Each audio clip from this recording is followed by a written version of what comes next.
Good morning, UPBOptionMillionaires.com. It's Tuesday, November 21st, 2017, about 10 minutes before the opening bell. So I'm going to be brief here, but look, S&P 500 futures, just a couple points from new all-time record highs. So look at that. We saw that a couple weeks ago. And, heading into the new all-time record highs that we saw a couple weeks ago was weakness. The market was weak. Look at this, a Wednesday, a sharp reversal to the upside. And we saw that last week. Remember last week, each of the mornings were really weak. And we saw reversals into the afternoon. And then culminating with a decline on a Wednesday, much like we saw from the previous move to record highs. So we are weakness on Wednesday, a nice inverted head and shoulders pattern, a sharp move up to the ups on Thursday. We gave some of it back on Friday, and then overnight, Sunday into yesterday's early morning hours, we saw a sharp decline, down over 0.3% here for S&P 500 futures.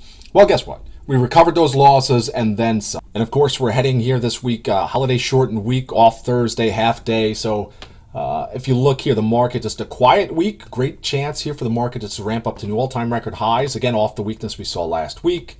And it's been, 2017, a year of breakouts. We've had a lot of sharp breakouts to the upside. If you look here, PanW, Palo Alto Networks, called PanW, up this morning after reporting earnings last night. You see this beautiful wedge pattern. Remember, there was a sharp decline at the start of 2017, turning some penny options into $5, $10. The recovery back into this wedge, and now finding support, breaking out over the 155 level, looks good into the end of the year. And again, it's just another of those wedge patterns that continues to work in 2017. It started with the tree. Lending Tree, and if you pull back a little further, Lending Tree on the 20-year time chart, look at this, just kind of meandering along. Finally, a spike up, consolidation, heavy short interest heading into 2017, and has not looked back. Up every single month. Started off slow, and then it's really starting to go up over $300 here, new all-time record highs, pre-market. And those convertible debt was issued back in 140. Those buyers of that convertible debt, namely all the analysts for the stock, have been endlessly upgrading it along the way. Doing pretty well. Also, some warrants sold when the stock was at 140 back here in early summer for a 269 strike price. We're over 300, so there's $31 in the money with a lot of time left on that. And also the convertible debt needs to be over 266 for 20 trading sessions. We're getting near there. So tree continues to move to the upside. Lending Tree. If a tree rallies in the woods, will anyone? I don't know. I'm just trying to come up with something funny.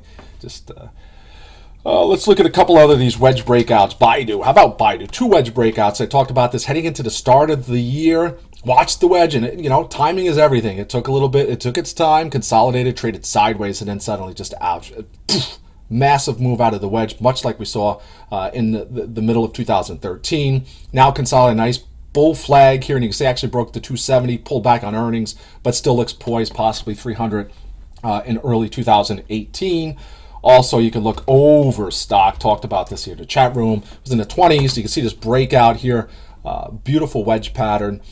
This is one of those cryptocurrency plays. You've seen a lot of that, but Overstock, a renowned short seller, also going long the stock in the summer, coming out with a presentation at the end of September. And you see the move up. Analysts upgrading the stock. One recently, $87 price target. You see 56.65 for the new all-time record high yesterday. A couple of other these wedge breakouts. How about NVIDIA? Stock, just like Tesla, that everyone seemingly likes to be bearish upon. Because why? It's gone from less than $10 a share to over $215 a share. I think 218 is the record high that it hit after earnings. And you can see on a shorter term scale here, we have these wonderful breakouts. We're consolidating here, looking poised for a breakout in some calls this week for a move back up over 217.50. Another of those wedge breakouts. We had Applied Materials 2017 breakout here in the middle of 2017 up to record highs.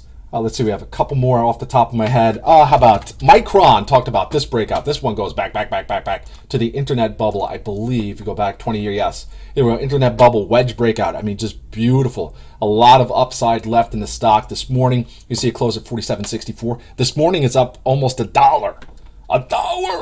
To new 12-plus year highs. Actually, you go back more than that, excuse me. I can't do my math right, but you have to go back here to 2000. So it's a 17-year high for Micron, opening up over 40. I think it's 48.50 here pre-market.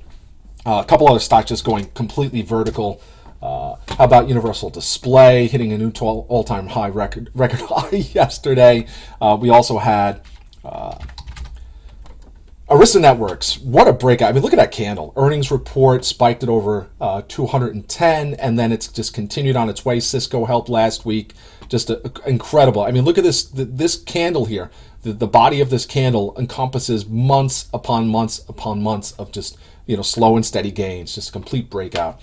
So let's look at some charts real quick. The market's going to open in about 8 minutes. By the time this uploads, it's probably going to be open. So look, real quick charts. I'm going to bring up financials, which was recovering yesterday, still in breakout mode. Could be in the early phases for XLF of a move back up to 30. I shouldn't say back up to 30 for a fresh all-time record high. This could just, and if you look at this bull market and you're like, wow, this bull market, it's just, everything is just going up and up. It's got to stop. Well, this would be one excuse here if financials can continue to the upside of why this market's going to continue to the upside.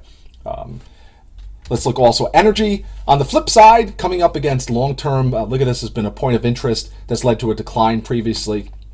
So if you look here at this level in XLE, actually last week was up near 69, had a sharp reversal. So look for downside in energy. I mean, if you want to trade something for downside, energy and perhaps the TLT, you know me. If you look, possible head and shoulders pattern forming. It's taken a little bit of time. Was expecting more downside. We got a bounce here, but I think we're going to head down to the 115 level for TLT. And also junk bonds, junk in the trunk. You see, posted a first really nasty candle. And heading into the end of 2015, started 2016, this is really the last time the market pulled back. Junk bonds led it, the junk. So if you look, we got a red candle. I expect JNK to pull back a little bit to $36, $35, and then eventually this might lead to a correction in the market. But you can see the first red candle, we had a sharp reversal though. A gap up last week on Thursday after the decline on Wednesday. Look at a gap up. We had a sharp gap up, kind of consolidating here. But I expected to fill that gap and come back down to the 36.30 level. And the market's really not expecting that much move. So you get the options pretty much for what it's trading at. There's not much premium there. All right, UPBOptionmillionaires.com. We got 7 minutes until the opening bell. We have some wedge breakouts in 2017. I think financials are continuing to the upside. A stock maybe that you want to play in a financial recovery. Goldman Sachs, which is lagging a little bit. JP Morgan was up almost 1% yesterday, 99. Looks poised to break back over 100. We've seen some bullish call action in Citigroup heading into December. You can see Citigroup, nice pattern here, break up over 75 in the short to medium term. That might be one to look for upside. And also some call action in Wells Fargo yesterday. And you can see it's kind of bouncing here off support. Looks for a move up to 56 in the short term. All right, UPBOptionmillionaires.com. Have a great trading day. See you in the chat room.